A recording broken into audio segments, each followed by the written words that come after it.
In this video, we're going to talk about how to start a political campaign. Now, there are a lot of ways to do that, and I'm going to tell you what they are, but I'm also going to tell you the best way. How to kick a campaign off and establish some momentum, publicize some early endorsements, and raise some to boot. Stick with me, I got a lot to share.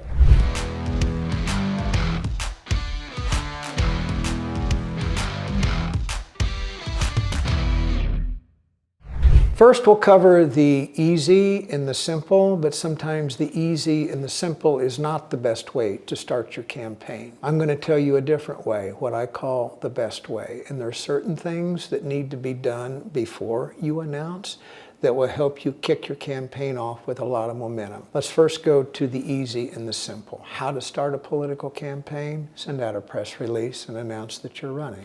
Do a post on Facebook and say, hey, I'm running. Or Instagram, or TikTok, or Twitter, or YouTube. Now, the trouble with doing that, or calling a reporter and say, hey, I'm in, is that at most, you get a one-day story. And then nothing happens for the next day, in the next week, in the next month. You can kickstart a campaign by doing things and keep the momentum going by doing some certain things before you announce, and I'm going to tell you what they are. First, get your website up, get your copy up about what you're going to do on certain issues that are really important to you and your jurisdiction. Get your bio on your website with some pictures of you and your family and something about your background. Get that volunteer button up there so when people go to the website, they know how to volunteer. Get your donate button there. Be sure that you have a credit card vendor lined up so that when they click that donate button, they can take out their credit card and give to you. If you're a Republican, usually that's Win Red. If you're a Democrat, it's Act Blue.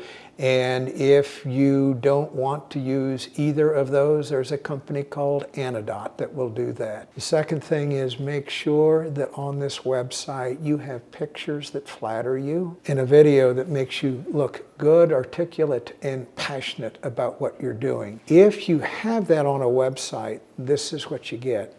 When you do announce and people see your name and they go looking for you, they can find you. And when they find you, they can volunteer and they can donate to your campaign. Secondly, in that website, make sure that as well you have signed up for all the social media channels so that people can easily find you on your website with your Facebook icon, your Instagram icon, your TikTok icon, your LinkedIn icon, and your YouTube icon. Everybody has their favorite social media channel. You want to make it easy for them to find that because otherwise they won't go looking for it. Next step, a month or so before you announce, go reserve a venue and make sure it comfortably holds the number of people who you think you might be able to get to your announcement. Now, here's a little trick. If you think you can get 100 there, reserve a room that holds a little bit fewer than that so it will look like you have a crowd. Go through your contact list, your mobile phone, your Facebook friends, your LinkedIn connections, and come up with a list of people that you plan to invite to your campaign announcement.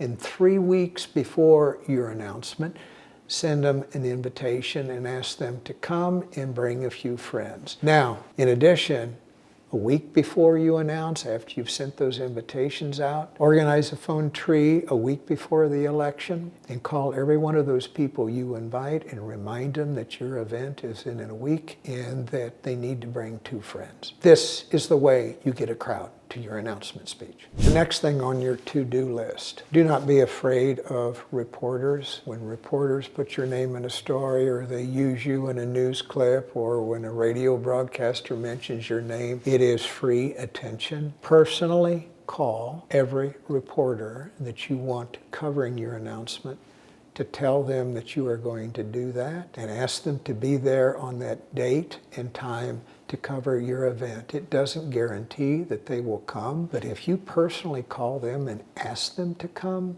there's a better chance that they'll actually show up. And with the ink that you get from that day, get your picture in the paper or may get you a news clip on the evening news or invitations to talk programs on radio. Next item, write a good speech. rehearse and practice that speech and make it the best speech you have ever given in your life. This is your debut. This is your coming out performance. This is you on stage talking perhaps to hundreds of people. You need to give a command performance. And if you don't know how to do that, hire some help to help you craft your speech and to help you with your rehearsals so that you know your material well and you can deliver that speech without constantly staring at a podium during your performance. I cannot tell you how important that is when you're maybe talking to 250 people who are moved by your words and words that change the way they feel, the volunteers that you get from that, and perhaps even the donations that will come from some of those people who are attending your announcement. The day after your speech, remember I told you about the videographer and photographer. Well, it would be a good idea for you to make sure that they are at your announcement speech, because what you want them to do is film your speech in its entirety. You want the photographer walking around not only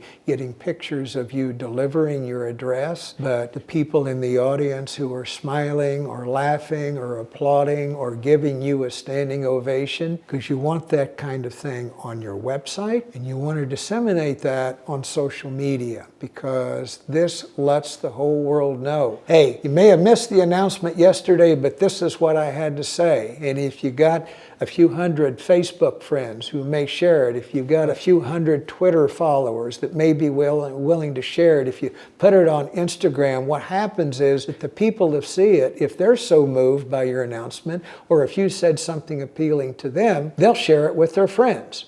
The other thing that I've seen a lot of candidates do that's very, very helpful, before they announce, they will solicit an endorsement from movers and shakers in their community or their jurisdiction. People who are opinion leaders, people who are what we call influencers, or perhaps organizations or the heads of organizations.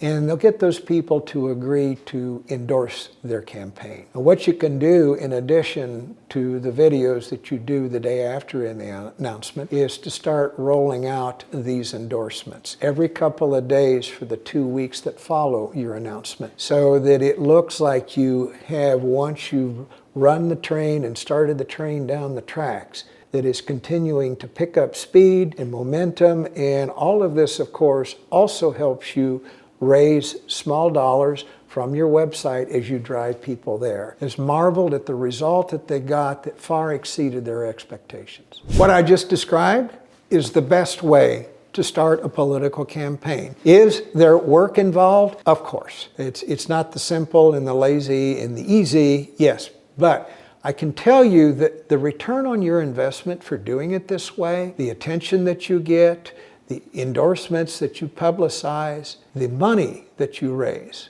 will make it worth your investment to do it the way I described. In the description on this video, you're going to find a link to a very special video, how to write a political campaign speech. And with that video comes a free handout that you can use to write your own. Make sure you watch it before you do your announcement speech.